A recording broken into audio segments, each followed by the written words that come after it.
Hello, in this video we'll show you how to remove the supercharger on the 3-liter TFSI V6 engine that is used in many Audis. You might want to remove the supercharger if you want to get to anything that's in the V section of the engine, or just to repair the supercharger. This is the supercharger right there. First we're going to remove the two covers. One of them is this one and the other one is at the back.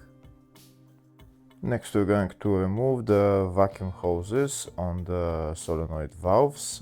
Just make sure you mark them before removing them so that you can put them in the exact same position afterwards. If you don't mark the hoses, you might confuse them and put them in a different place. So look how I marked them, and now I'm going to remove them.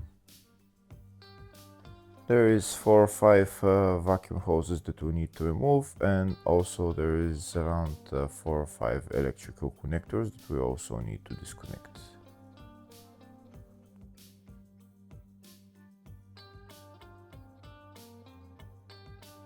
Next we're going to remove this air intake pipe.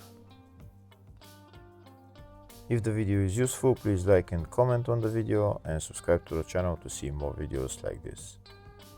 In the description of the video I have links to tools that I recommend for doing jobs like this.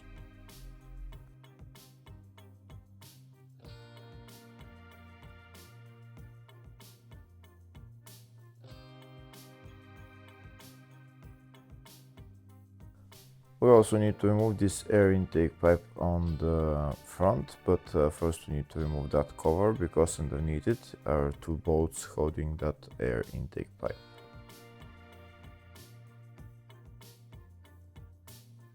Now that this cover is removed, we're going to remove the bolts holding the air intake pipe. This is one of them right there.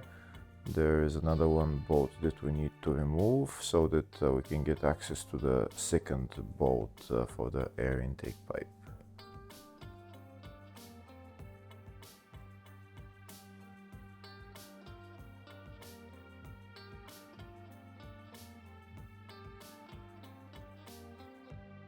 Now that the 3 bolts are removed, we can take out that air intake pipe.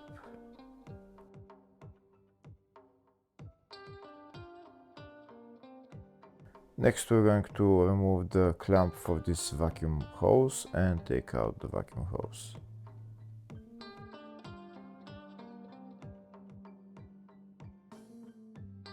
We're going to disconnect the 2 electrical connectors on this sensor and the other electrical connector on that sensor. There is a tab on it that we need to pull up and then push in.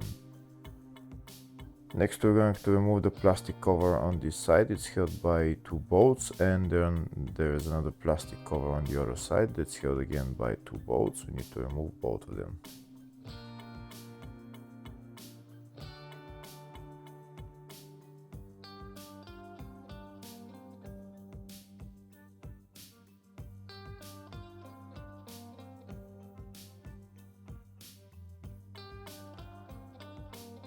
Next we're going to remove the 2 coolant hoses that go inside the compressor, but before removing them, first I'm just going to relieve the pressure from the coolant reservoir. And now these are the 2 coolant hoses that I'm going to remove. They're held by those 2 metal clamps, and also there is a bolt holding the 2 hoses just underneath. I'll show you to you. We need to remove that bolt and then we will be able to take out the 2 hoses.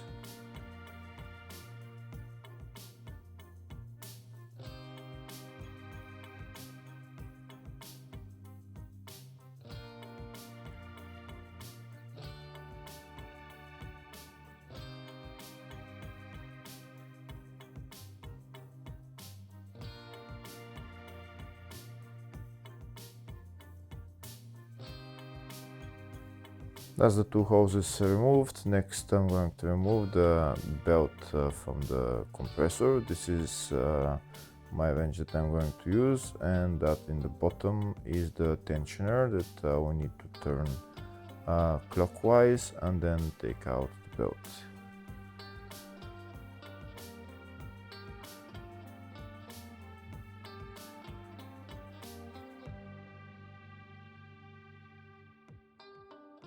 That's the belt removed. Next I'm going to start removing the compressor, which is held by those 6 nuts.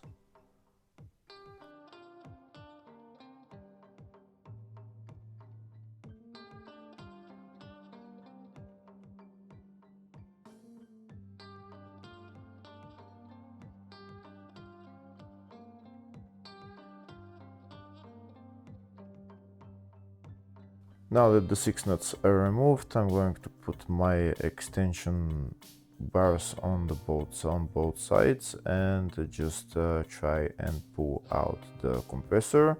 If it doesn't want to budge, maybe get somebody to help you from one side and you do it from the other side. Once you lift it up a little bit, check if there is any more vacuum hoses or electrical connectors that you need to disconnect on the rear, and disconnect them, and then you can take it out. Here you can see it's coming out on both sides. You have to take it out evenly because of those large bolts. And now check if there is any more electrical connectors, and once there are no more electrical connectors connected, you can just lift up the compressor, and that's the compressor out. Now that the supercharger is removed, you have access to the PCV valve, to the intake manifolds, and to the injectors. Putting it back on is in the exact reverse order. Hopefully the video was helpful. Please like and comment on the video and subscribe to the channel. Thank you.